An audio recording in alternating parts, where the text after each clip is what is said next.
Hi అండి, welcome back to our channel ST Telugu vlogs and cooking videos. ఈరోజు మనము Christmas special plum కేక్ని ఇంట్లోనే ఈజీగా ఎలా ప్రిపేర్ చేయాలో చూసేద్దాము. ముందుగా పావు కప్పు కాజు తీసేసుకొని పీసెస్ లాగా కట్ చేసుకోవాలి. అలాగే పావు కప్పు కట్ చేసి పెట్టుకున్న చెర్రీసు, పావు కప్పు కిస్మిస్, పావు కప్పు కట్ చేసి పెట్టుకున్న బాదాము, పావు కప్పు టూటీ ఫ్రూటీ తీసుకోవాలి. అలాగే ఇందులోకి 3 లవంగాలు, 3 యాలకులు, 2 ఇంచుల దాల్చిన చెక్కని మెత్తటి పొడిలాగా ప్రిపేర్ చేసి పక్కన పెట్టేసుకోవాలి. ఇప్పుడు కేక్ని బేక్ చేసుకోవడానికి కేక్ ట్రేకి ఈ విధంగా బటర్ పేపర్ని సెట్ చేసి పెట్టుకోవాలండి. మీ దగ్గర ఇలాగా కేక్ ట్రే కనుక లేకపోతే మనకి ఇంట్లో అడుగు మందంగా ఉన్న గిన్నెలు ఉంటాయి కదండి, ఆ గిన్నెకి ముందుగా ఆయిల్ అప్లై చేసేసుకొని పొడి మైదా పిండితో గిన్నె చుట్టూరా అప్లై చేసేసుకున్న తర్వాత సేమ్ ప్రాసెస్లో మీరు కేక్ బేక్ చేసుకోవచ్చు. ఇప్పుడు మనం ముందుగా స్టవ్ పైన ప్యాన్ పెట్టేసుకొని 3/4 కప్పు షుగర్ వేసేసుకోవాలి. ఇప్పుడు స్టవ్ లో ఫ్లేమ్లో పెట్టేసుకొని 20 నిమిషాల పాటు చక్కెరని పూర్తిగా కరిగిచ్చేసుకోవాలి.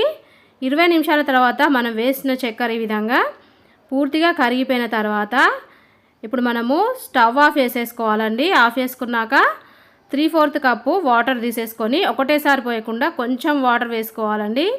మరీ వేడి ఎక్కువగా ఉంటుందండి, ఆవిరి చేతులకు తగులుతుంది కాబట్టి కొంచెం జాగ్రత్తగా వాటర్ వేసేసుకొని ఒకసారి మంచిగా మిక్స్ చేసుకున్న తర్వాత మిగిలిన వాటర్ కూడా వేసేసుకొని ఇప్పుడు మళ్ళీ స్టవ్ ఆన్ చేసేసుకొని ఇక్కడ చక్కెర మనం వాటర్ వేసిన తర్వాత ముద్దలాగా వచ్చేస్తుందండి. ఇది పూర్తిగా కరిగేంత వరకు హై ఫ్లేమ్లో కరిగిచ్చేసుకోవాలి.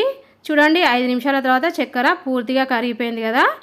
ఇప్పుడు ఇందులోకి మనము ముందుగా ప్రిపేర్ చేసి పెట్టుకున్న డ్రై ఫ్రూట్స్ని వేసేసుకొని ఒకసారి మంచిగా మిక్స్ చేసేసుకొని మీడియం ఫ్లేమ్లో ఈ డ్రై ఫ్రూట్స్ని మధ్య మధ్యలో కలుపుకుంటూ 5 నిమిషాల పాటు ఉడకనివ్వాలి. 5 నిమిషాల తర్వాత ఇప్పుడు ఇందులోకి 1 table spoon mixed fruit jam వేసేసుకోవాలి. ఈ జామ్ అనేది పూర్తిగా ఆప్షనల్ అండి, మీ దగ్గర ఉంటే వేసుకోండి, లేకపోతే వేసుకోకుండా కూడా బాగానే ఉంటుంది. ఇప్పుడు ఈ జామ్ను కూడా పూర్తిగా కరిగేంత వరకు కరిగించుకున్నాక స్టవ్ ఆఫ్ వేసేసుకొని డ్రై ఫ్రూట్స్ని చల్లార్చుకోవాలి. ఇప్పుడు కేక్ బేక్ చేసుకోవడానికి స్టవ్ పైన ఒక గిన్నె పెట్టేసుకొని అడుగున కొంచెం సాల్ట్ వేసేసుకొని ఈవెన్గా సెట్ చేసుకున్న తర్వాత ఇప్పుడు ఇందులోకి ఒక స్టాండ్ పెట్టేసుకొని గిన్నె పైన మూత పెట్టేసుకొని మీడియం ఫ్లేమ్లో 10 నిమిషాల పాటు వేడవనివ్వాలి. ఇప్పుడు కేక్ బ్యాటర్ కలుపుకోవడానికి బేసన్ తీసేసుకొని ముందుగా పావు కప్పు ఆయిల్, పావు కప్పు కాచి చల్లార్చుకున్న పాలు వేసుకున్న తర్వాత ఇప్పుడు ఒక స్ట్రైనర్ పెట్టేసుకొని అందులోకి పావు కప్పు మిల్క్ పౌడరు, 1 కప్పు మైదాపిండి, అలాగే ఇందులోకి మనం ముందుగా ప్రిపేర్ చేసి పెట్టుకున్న లవంగాలు, యాలకులు, దాల్చిన చెక్క పొడి వేసుకున్నాక 1 table spoon baking powder, 1/2 table spoon baking soda, చిటికెడు సాల్ట్ వేసేసుకొని ముందుగా పొడి పిండిని జల్లించుకున్న తర్వాత ఇప్పుడు ఇందులోకి 1 టేబుల్ స్పూను వెనీలా ఎసెన్స్ వేసేసుకొని విస్కర్ తోటి ముందుగా పిండిని ఒకసారి మంచిగా మిక్స్ చేసుకున్న తర్వాత ఇప్పుడు ఇందులోకి మనము చల్లార్చుకున్న డ్రై ఫ్రూట్స్ని వేసేసుకోవాలి. మనం ఈ డ్రై ఫ్రూట్స్ని పూర్తిగా చల్లారిపోయిన తర్వాతనే వేసేసుకోవాలండి. ఇప్పుడు ఈ పిండిని మనం వేసుకున్న డ్రై ఫ్రూట్స్ తోటే కేక్ బ్యాటర్ లాగా మిక్స్ చేసేసుకోవాలి. మీకు కనుక కొంచెం బ్యాటర్ టైట్గా అనిపిస్తే కాచి చల్లార్చుకున్న పాలని 2 టేబుల్ స్పూన్ వేసేసుకొని కేక్ బ్యాటర్ని ఈ విధంగా మంచిగా మిక్స్ చేసుకోవాలి.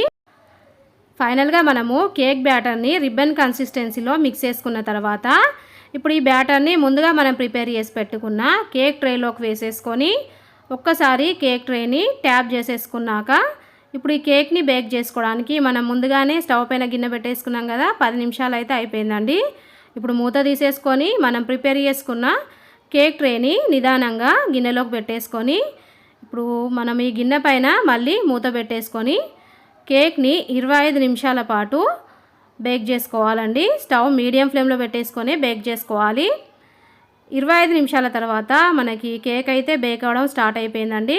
ఇప్పుడు ఇందులోకి మనకు నచ్చిన డ్రై ఫ్రూట్స్ వేసేసుకోవాలి. మనము డ్రై ఫ్రూట్స్ వేసుకుంటే కేక్ చూడడానికి చాలా బాగుంటుందండి. ఇప్పుడు ఇందులోకి కట్ చేసుకున్న చెర్రీస్, టూటీ ఫ్రూటీ, కాజు వేసుకున్న తర్వాత మళ్ళీ గిన్నె పైన మూత పెట్టేసుకొని 15 నిమిషాల పాటు బేక్ అవ్వనివ్వాలి. పూర్తిగా 40 మినిట్స్ తర్వాత కేక్ అయితే మనకు పర్ఫెక్ట్గా బేక్ అయిపోయిందండి. ఇప్పుడు కేక్ పర్ఫెక్ట్గా బేక్ అయిందా లేదా చెక్ చేసుకున్న తర్వాత స్టవ్ ఆఫ్ చేసేసుకొని ఈ కేక్ని బయటికి తీసి పూర్తిగా చల్లార్చుకోవాలి. చూడండి ఇక్కడ కేక్ అయితే పూర్తిగా చల్లారిపోయింది. చల్లారిపోయిన తర్వాత ఒక ప్లేట్ తీసేసుకొని ఈ కేక్ని డీమౌల్ చేసేసుకొని మనం వేసిన బటర్ పేపర్ని తీసేసుకోవాలి. తీసుకుంటే మనకి ఫైనల్లీ ఇక్కడ బేకరీ స్టైల్ ప్లమ్ కేక్ అయితే రెడీ అయిపోయిందండి. మీకు చూస్తే అర్థమైపోతుందండి మన కేక్ ఎంత స్పాంజీగా పర్ఫెక్ట్గా వచ్చేసిందో. నేను చెప్పిన మెజర్మెంట్స్ తోటి మీరు కనుక ప్లమ్ కేక్ ఇంట్లో ప్రిపేర్ చేస్తే అచ్చం మనం బేకరీలో కొనుక్కొని తిన్నట్టుగా టేస్టీగా చాలా బాగుంటుందండి. మీకు చూస్తేనే అర్థమైపోయి ఉంటుందండి కేక్ ఎంత సాఫ్ట్గా వచ్చేసిందో. అలాగే ఈ కేక్ను తింటూ ఉంటే మనకు మధ్య మధ్యలో డ్రై ఫ్రూట్స్ తగులుతూ సూపర్ టేస్టీగా చాలా బాగుంటుందండి. మరి క్రిస్టమస్కి మీరు కూడా ప్లమ్ కేక్ని ఇంట్లో ప్రిపేర్ చేసుకొని టేస్ట్ చూసి మీకు ఎలా వచ్చింది నాకు కామెంట్ రూపంలో తెలియజేయండి. వీడియో నచ్చితే వీడియోకి లైక్ చేయండి. మీ ఫ్రెండ్స్కి రిలేటివ్స్కి వీడియోని షేర్ చేయండి. అలాగే నా ఛానల్ని కొత్తగా చూసే వాళ్ళైతే సబ్స్క్రైబ్ చేసుకోండి. ఓకే బాయ్ ఫ్రెండ్స్, నెక్స్ట్ వీడియోతో మళ్ళీ కలుద్దాం.